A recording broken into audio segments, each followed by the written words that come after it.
Bonsoir les amis de YouTube, bienvenue au festival Cabaret Danse Macabre. Donc ce soir on est avec Anasma qui est venue nous rendre visite vendredi soir, qui danse demain samedi. Comment ça se passe pour toi Anasma? Comment vas-tu? Je vais très bien, je suis arrivée hier en avion, donc c'est un petit peu le décalage horaire, mais ça se passe bien, on a un super accueil, on a bien mangé ce matin, voilà, je me régale et on a passé une journée de répète aujourd'hui pour préparer le final.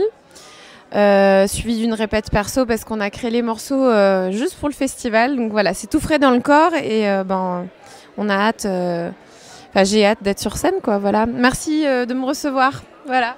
Ben, ça fait plaisir. Écoute, ça nous fait plaisir de pouvoir t'accueillir et tout ça, puis de pouvoir voir ta créativité parce que quand même, tu es un nom dans le milieu aussi. On commence à le connaître de plus en plus. Qu'est-ce qui t'a amené justement à la Tribal Fusion? Est-ce que tu pratiquais un autre type de danse auparavant ou est-ce que c'est venu? Comment c'est venu à toi?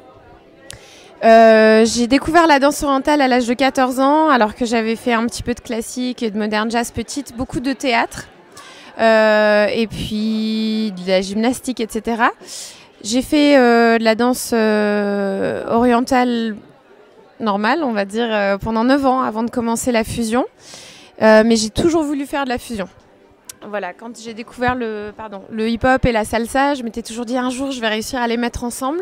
Et j'ai eu les outils techniques qu'à partir du moment où je suis partie à New York en 2006 et que j'ai commencé à travailler avec Belly Queen, que j'ai rencontré d'autres poppers, etc.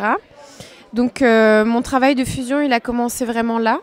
Après, moi je fais une fusion, je trouve qui mélange beaucoup de styles de danse. Je dis pas forcément que je suis une danseuse tribale per se, voilà, mais ouais, puis je suis un bébé de la fusion, papa vietnamien, maman tunisienne, j'ai grandi en France, j'ai vécu un peu aux États-Unis, donc c'est normal que je mélange les choses en fait.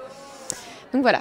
Donc ouais, c'est ça. Qu'est-ce que ça représente pour toi justement la danse tribal fusion ou la fusion à l'heure d'aujourd'hui dans ta carrière finalement, dans ton évolution? Ça représente une rencontre entre les cultures. Ça représente la globalisation aussi, voilà. Et puis le fait d'avoir une communauté de danse qui est forte et qui est chouette, qu'on peut retrouver partout où on voyage. C'est toujours bien d'avoir un langage commun.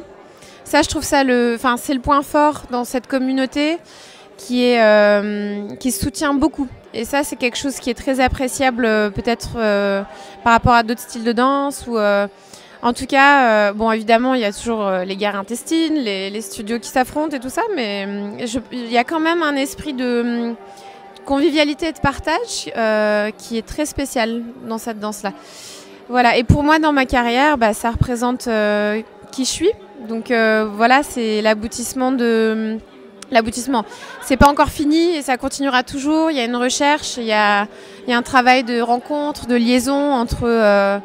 tout ce qui compose mon éducation corporelle, toutes mes expériences de vie, mes émotions, enfin tout ce que je vis. Voilà, c'est ça. Je trouve que l'art, c'est l'expression de qui on est et chaque personne est unique et fait de la fusion. Voilà. Et c'est important aussi, je pense, d'exprimer ces différences et trouver une liaison, quelque chose de fluide entre tout ça. Voilà, pas juste faire un patchwork. Vraiment, la fusion, le travail. C'est ça qui est compliqué à bien réussir. C'est la couture entre les différents bouts de tissu. Voilà. J'aime beaucoup comment tu parles de la fusion parce que ça me parle beaucoup comme ça.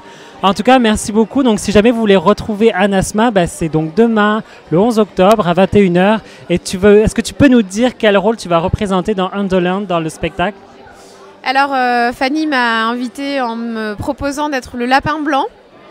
Donc voilà, le lapin blanc d'Alice, en retard, j'ai rendez-vous quelque part. Je n'ai pas le temps de dire au revoir, je suis en retard. Voilà, en fait, le lapin, c'est pas un animal qui m'inspire beaucoup. Je suis plus féline, j'aime bien les singes. Mais c'était intéressant de travailler avec ce personnage parce que finalement, mon point commun avec lui, c'est je suis en train de changer dans ma vie, je me calme beaucoup.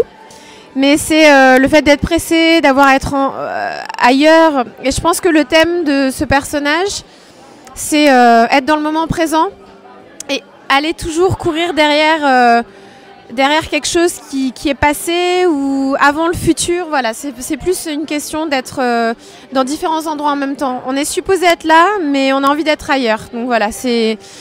Et bon, du coup, je pense que pour moi, c'est plus comme un deuil d'une période comme ça dans ma vie où j'avais toujours envie d'être ailleurs. Mais maintenant, j'essaye d'apprécier plus là où je suis et de dire merci pour tout le travail qui a été accompli. Voilà, maintenant, je peux profiter et apprécier ce qui est déjà derrière moi. Voilà, et c'est important ça. Donc le lapin blanc, il va avoir sa course folle et puis voilà, c'est intéressant. Il va être très jazz, un peu contemporain, hip-hop. Il y a pas mal d'influences, un peu orientale évidemment. Voilà, mais voilà. Ok, bah merci beaucoup Anasma. Merci. Merci beaucoup. Donc, on va retrouver Anasma demain au Club Soda de Montréal. Ne soyez pas en retard, justement. L'ouverture des portes se fait à 20h et vous êtes bien tous les venus à pouvoir profiter du spectacle. Merci beaucoup, Anasma.